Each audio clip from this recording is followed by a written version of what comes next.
इसीलिए जब यह सोचा जाए कि ये पूरा कास्ट सेंसस, जातिगत जनगणना, ये सारी जातियां, ये ख्याल राहुल बाबा के मन में कब आया होगा? 2023 से पहले तो हम उनके मुंह से नहीं सुनते थे। 2019 का चुनाव तो उन्होंने जाति जनगणना के नाम पे नहीं लड़ा, 14 भी नहीं लड़ा। 50 चुनाव उनके नेतृत्व में कांग्रेस पार्टी हार गई, कभी उन्होंने जाति की बात नहीं करी।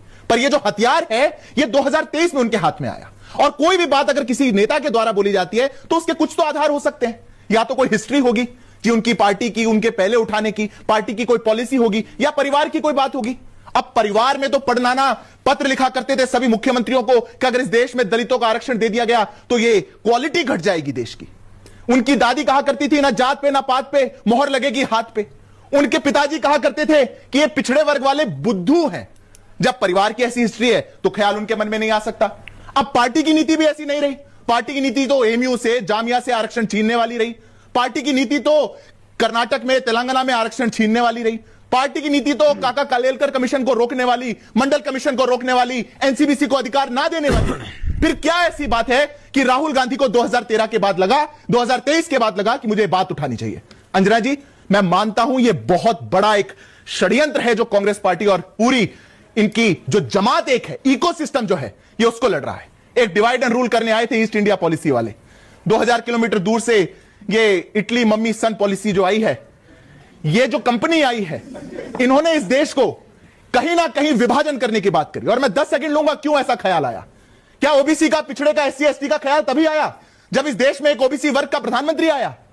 वर्षों से भारतीय जनता पार्टी और संघ के नैरेटिव चलाते थे कि ये पिछड़ा विरोधी है, और फिर देख के सकपका गए कि सबसे लंबा प्रधानमंत्री देने का काम पिछड़े वर्ग का अगर कोई कर पा रहा है तो भारतीय जनता पार्टी कर पा रही है। इसलिए ये कांप गए।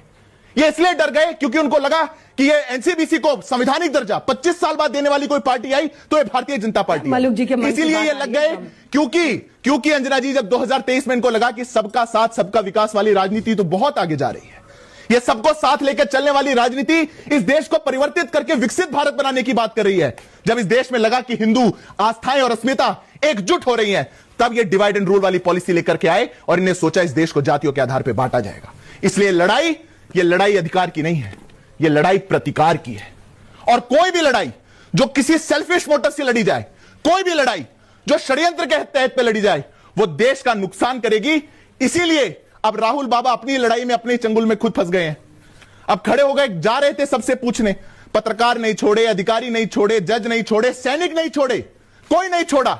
जा रहे थे सबसे जातियां पूछने। किसी ने टिप्पणी कर दी संसद के अंदर खड़े होकर के तो तिल मिलाने लगे। मम्मी मम्मी देखो मेरे साथ क्या हुआ, मेरी जाति पूछ ली गई, अब मैं कहां जाऊंगा।